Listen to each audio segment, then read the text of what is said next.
আপনি জানেন, পর্দা শুধু নারীর জন্য নয়, পুরুষেরও এমন অঙ্গ আছে যা ঢেকে রাখা শরীয়তের নির্দেশ। আমরা পর্দার কথা বললে অনেক সময় শুধু নারীদের কথা চিন্তা করি, কিন্তু রাসূল সাল্লাল্লাহু আলাইহি ওয়াসাল্লাম পুরুষদেরও পর্দা ও লজ্জাশীলতার ব্যাপারে সতর্ক করেছেন। রাসূল সাল্লাল্লাহু আলাইহি ওয়াসাল্লাম এরশাদ করেন, ইন্নাল ফাখিদা আওরাতুন, অর্থাৎ পুরুষদের উরুও আওরাত, অর্থাৎ সতর। অন্য হাদিসে রাসূল সাল্লাল্লাহু আলাইহি ওয়াসাল্লাম বলেন, তুমি তোমার উরুকে ঢেকে রাখো। উরু মানে হচ্ছে রান, কেননা তা আওরাত। আওরাত মানে হচ্ছে সতর, যে অংশটা আপনার লুকিয়ে রাখা, পর্দায় রাখা আবশ্যক, সেটাকে বলা হয় আওরাত কিংবা সতর। এবার একটু নিজের দিকে তাকান। আজকাল অনেক পুরুষ শর্টস পরে ঘুরছেন, খেলাধুলা করছেন, এমনকি সামাজিক মাধ্যমে ছবি এবং ভিডিও আপলোড করছেন। আপনি কখনো ভাবছেন যে এই পোশাক কি আল্লাহ তাআলার কাছে গ্রহণযোগ্য, কিংবা এই পোশাক দ্বারা কি আপনার লজ্জাশীলতা হানি হচ্ছে না?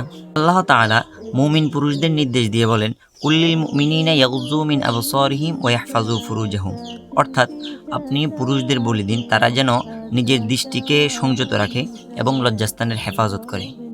যালিকা আযকা লাহুম ইন্নাল্লাহা খবীরুম বিমা ইয়াসনাউন, নিশ্চয় এটা তাদের জন্য অধিক পবিত্র এবং তারা যা করে আল্লাহ তার ব্যাপারে সম্যক অবগত। অনেক সময় দেখা যায় খেলাধুলার নামে কিংবা কমফোর্টেবলের কথা বলে আমরা শর্ট প্যান্ট, 2 কোয়ার্টার পরি, যেখানে আমাদের রানের একটা নির্দিষ্ট অংশ খোলা থাকে। অনেক সময় এমনও হয় যে বাজার ঘাটে কিংবা রাস্তাঘাটে আমরা ওপেন চলাফেরা করতেছি, অথচ এটা আমাদের সংস্কৃতি না, এটা একটা পশ্চিমা সংস্কৃতিকে আমরা নিজেদের মধ্যে আমদানি করে আমরা কবিরা গুনাহের ভাগী হচ্ছি। এখন আপনি প্রশ্ন করতে পারেন, যখন আমি একলা থাকবো কিংবা ঘরে থাকবো, তখন কি আমি এটা করতে পারবো কিনা? হুবহু একই প্রশ্নটা রাসূল সাল্লাল্লাহু আলাইহি ওয়াসাল্লামকে একজন সাহাবা জিজ্ঞেস করছে, ইয়া রাসূলুল্লাহ, আমি কি যখন ঘরে থাকবো, একলা থাকবো, তখন কি আমি এইভাবে পড়তে পারবো কিনা, ছোট কাপড় পরতে পারবো কিনা? তখন রাসূল সাল্লাল্লাহু আলাইহি ওয়াসাল্লাম বলেছেন, ফাল্লাহু আহাক্কু আন ইয়াস্তাহিয়া মিনহু, অর্থাৎ আল্লাহ তাআলা এটার সবচেয়ে বেশি হকদার যে আপনি তার সাথেও পর্দা বজায় রাখবেন। অর্থাৎ আপনি যখন একলা থাকেন তখন তো আল্লাহ আপনাকে দেখছেন, তখনও আপনার উচিত যাতে যে অংশগুলো শরীর আপনাকে ঢেকে রাখতে নির্দেশ দিয়েছে সেগুলো আপনি খোলা না রাখেন।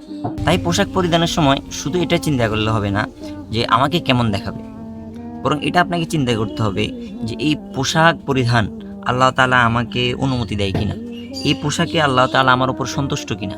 কারণ একজন মুমিনের সর্বোচ্চ পরিচয় হচ্ছে আল্লাহ তাআলার সন্তুষ্টি রেজামন দিকে ঠিক রেখে সে নিজের জীবন পরিচালনা করবে।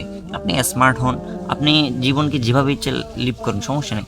আল্লাহ তাআলা যেখানে আপনাকে নিষেধ করছে সেই নিষেধটা আপনাকে মানতে হবে, যেখানে আপনাকে আদেশ দিছে সেই আদেশটা আপনাকে মানতে হবে। তাহলে আমি একজন সঠিক মুসলিম এবং আপনার ঠিকানা হবে ইনশাআল্লাহ জান্নাতুল ফিরদাউস।